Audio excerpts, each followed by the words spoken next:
Facebook menggantikan algoritma bagi mereka yang menjual hazmat, APD, sanitizer, masker tidak bisa berjualan di FB Ads. Bahkan sesuatu yang dimakan, diminum, obat, dan lain sejenisnya tidak boleh jualan melalui platform Facebook. Hal itu wajar dan dimengerti, namun di sini harus diingat, FB adalah negara dengan 2 miliar populasi, lebih banyak dari negara Tiongkok. Tidak salah kalau FB punya aturan bernegara dalam tanda petik. Kebebasan demokrasi di FB hampir tidak ada. Rakyatnya tidak bisa mengganti pemimpin FB sesuka-suka negara demokrasi lainnya. FB adalah sistem politbiro kalau mereka ini disebut bernegara. Ownernya presiden seumur hidup. Bahkan negara bukan lawan tanding negara Facebook. Hanya ketika Facebook mau membuat sistem currency sendiri yaitu Calibra, mendadak dunia tersentak. Dilarang oleh negara termasuk World Bank dan IMF. Facebook memilih menunda dengan perasaan geram. 2 tahun mereka menyiapkan hal ini semua. Sebagai bagian dari kapitalis, maka Facebook memilih konsolidasi, sebuah langkah pintar. Kita semua tahu bahwa globalis itu punya cita-cita ingin menegakkan single currency system di dunia ini untuk melawan kesombongannya mata uang dolar atau mata uang lainnya yang ingin menjadi pengendali transaksi di dunia ini. Semua mata uang sebuah negara dianggap tidak amanah, masih ada inflasi karena mismatch antara uang beredar dengan hasil produksi. Algoritmanya tidak berbasis emas yang stabil, tapi emas juga jadi komoditi saat ini. Juga harganya emas tersebut bisa dimainkan. Banyaknya, rumitnya, saling silangnya perebutan kekuasaan militer di dunia antara negara satu dengan negara yang lain membuat globalis punya pandangan lain melihat dunia saat ini. Mereka ingin juga menyudahi negara-negara atau kerajaan-kerajaan ini yang mereka anggap sudah tidak genah mengelola dunia selama 2500 tahun terakhir ini. Globalis punya mimpi, satu currency, satu sistem. Dan untuk melakukan hal ini, akankah mereka melakukan penggiringan opini akan COVID-19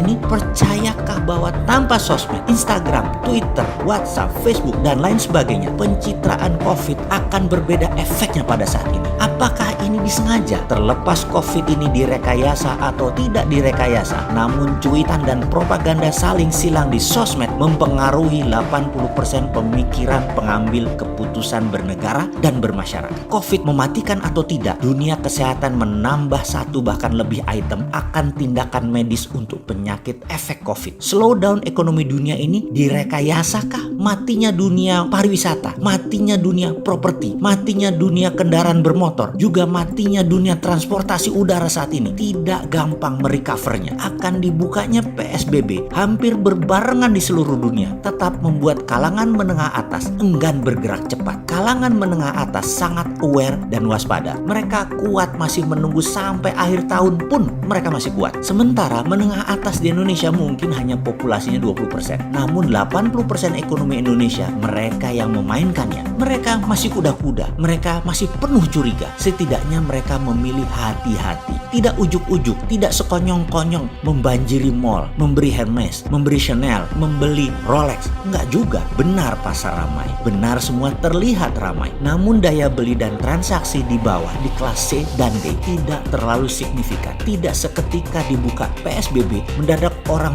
beli telur langsung 10 kilo, beli ayam langsung 5 ekor, beli minyak goreng langsung 20 liter. Tetap saja satuan, tetap saja sebutuhnya. Ini yang harus diwaspadai. Dan kalau Bosman ditanya, adakah solusi untuk memecahkan masalah ini semua? Jawabannya, ya pasti ada lah, namanya juga Sontoloyo. Sontoloyo itu kan anti globalis, anti kapitalis, bukan sosialis. Dan semua platformnya mendukung piramida terbawah yang akan di scale up dengan menunggangi kapitalis dan menunggangi globalis. Itu solusinya. Mulainya dari mana? Dari melihat apa yang dilakukan oleh para globalis menggoyang dunia. Masih ingat pernyataan saya, di negara berkembang, tindakan teror adalah untuk mengganti kekuasaan. Di negara maju, tindakan teror itu adalah untuk mengganti kebijakan. Jadi, menjalankan reign of terror adalah bagian strategi perang yang saat ini globalis lakukan. Kejadian white supremacy rasisme yang didukung Presiden Amerika terhadap kulit berwarna menjadi gerakan nasional dan menjadi gerakan dunia. Hal ini akan menyulitkan Trump berperang dengan Cina. Dalam informasi saya sebelum ini, saya katakan kalau saya Xi Jinping, saya pasti sponsori kaki tangan saya atau saya akan bangun sleeping army kita yang di Amerika, disiram dengan jutaan dolar agar gerakan itu terus menggoyang pemerintahan Trump dari dalam negeri. Jangan remehkan informasi sederhana ini. Tapi percaya saya, Tiongkok sudah lakukan. Lalu modal besar ternyata di drop juga oleh George Soros. George Soros hari ini bermain terang-terangan, bermain terbuka melawan Trump. Dan dia mensponsori gerakan kulit berwarna untuk turun ke jalan. Ini seru. Kemudian Joe Biden mulai melakukan serangan propaganda kampanyenya melalui semua media mainstream. Kecuali Fox News, itu medianya Trump. Ini seru kan? Asli seru. Di tengah-tengah globalis bermain melawan Trump, Facebook merambah kemana-mana. Bahkan masuk ke Indonesia. Sahabat, sudah mulai paham peta kekuatannya. Sekali lagi, Indonesia bagaimana strateginya? Bagaimana jurus Garuda menunggangi naganya? Bagaimana jurus Garuda menerkam elang? Bagaimana jurus Garuda mencengkram globalis? Kita tunggu tanggal mainnya.